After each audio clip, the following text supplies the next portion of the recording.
a bold step to reform the wider United Nations system for greater relevance, efficiency, and effectiveness in the face of unprecedented financial strain. We support the drive to rationalize structures and end the duplication of responsibilities and programs, so that this institution may speak with one voice and act with greater coherence.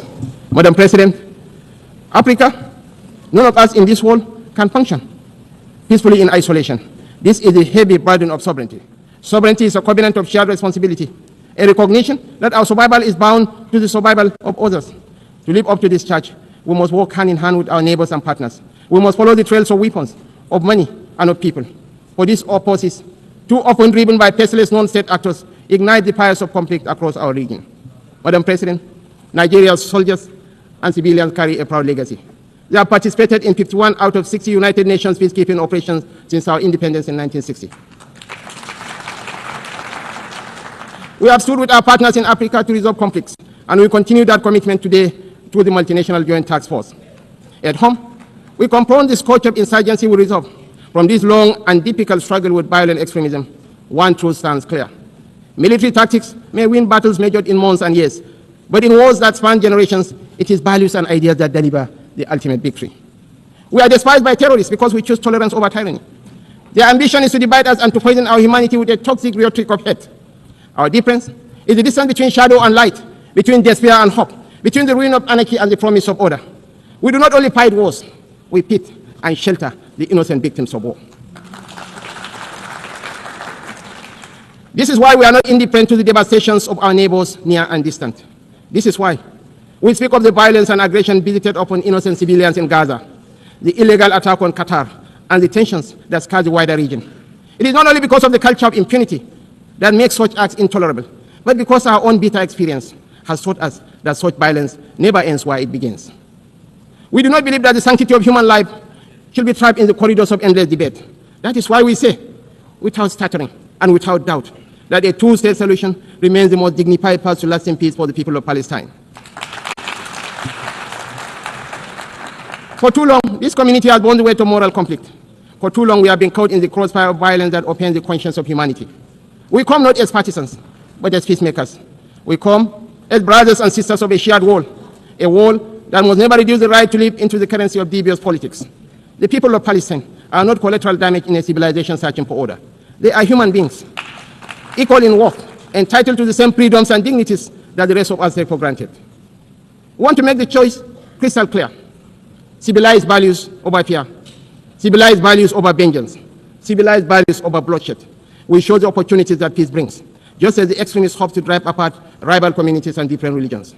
We work through multilateral platforms within the rule of law to build the consensus and support that makes this immensely difficult and dangerous task that much easier. This is how we deny our enemies the space they crave to fuel tension and despair. It is our experience that this offers the best, perhaps only hope of peace, reconciliation, and victory for the civilized values of a shared humanity. Nigeria is a diverse country, also recognizes the variable geometry of democracy in different forms and spheres. For this reason, we are working with the United Nations to strengthen democratic institutions in our region and beyond through the Regional Partnership for Democracy. Madam President, point 2. The price of peace is eternal vigilance. The increasingly difficult security outlook has prompted many member states to count the cost of the emerging world order.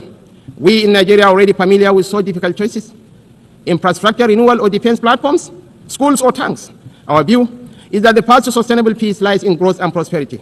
The government has taken difficult but necessary steps to restructure our economy and remove distortions, including subsidies and currency controls that benefited the few at the expense of the many. I believe in the power of the market to transform. Our task is to enable and facilitate and to trust in the ingenuity and enterprise of the people. But the process of transition is difficult and brings unavoidable hardship. This year, we held the inaugural West African Economic Summit in Abuja to bring investors and opportunities together. The results far exceeded our expectations and are a clear indication of what innovation can deliver. It is in that same spirit of dynamic review that I invite the United Nations to examine the best use of scarce resources. One critical area is climate change. It is not an abstract issue about an indeterminate fate to be settled at some distant point in the future. It is not even solely an environmental issue. It is about national, regional, and international security. It is about irregular migration. Truly, this is an everyone issue.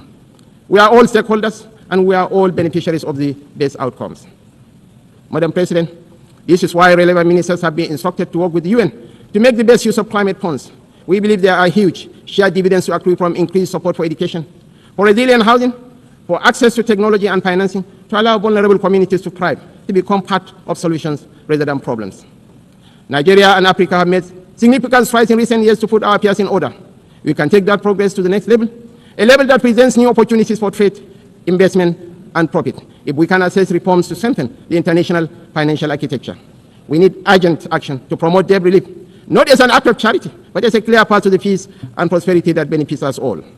I'm calling for new and binding mechanism to manage sovereign debt, a sort of international court of justice for money that will allow emerging economies to escape the economic straitjacket of primary production of unprocessed exports. It has been over 4 decades since the Lagos Plan of Action outlined a route away from debt and dependence that highlighted opportunities that today should still be explored for local added value for processing and manufacturing in everything from agriculture to solid minerals and petrochemicals. The African Continental Free Trade Area is a remarkable achievement of cooperation. We remain fully committed to the achievement of the SDGs and are convinced that this can be best delivered by focusing principally on our primary mission of growth and prosperity. Madam President, on our third point, we welcome steps to move towards peace in the Democratic Republic of Congo. We agree that international investment and engagement offer a way out of the cycle of decay and violence.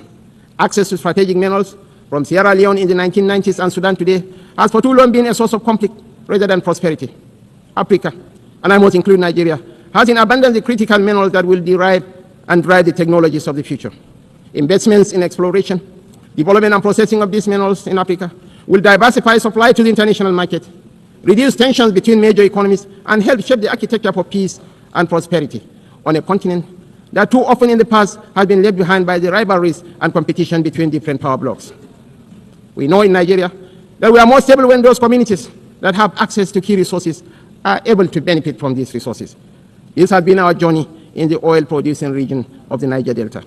I believe that will strengthen the international order when those countries that produce strategic minerals benefit fairly from those minerals in terms of investment, partnership, local processing, and jobs.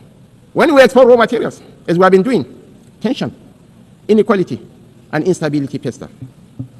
Madam President, the fourth pillar for change that I am advocating is a dedicated initiative, bringing together researchers, private sector, government, and communities to close the digital divide.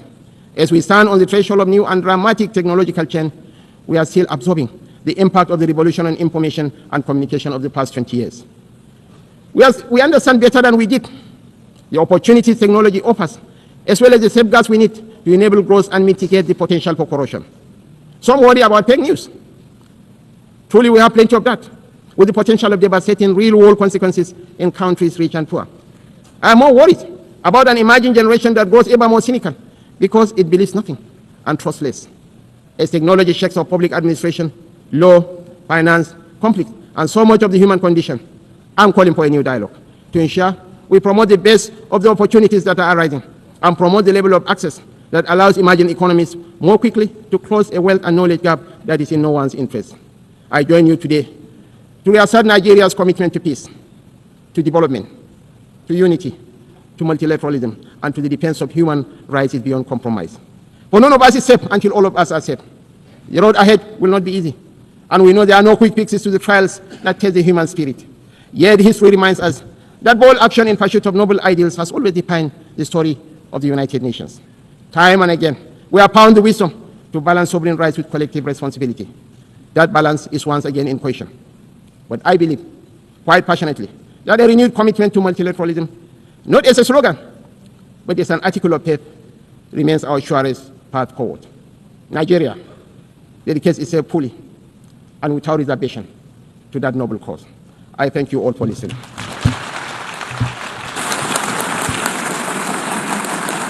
On behalf of the Assembly, I wish to thank the Vice President of the Federal Republic of Nigeria.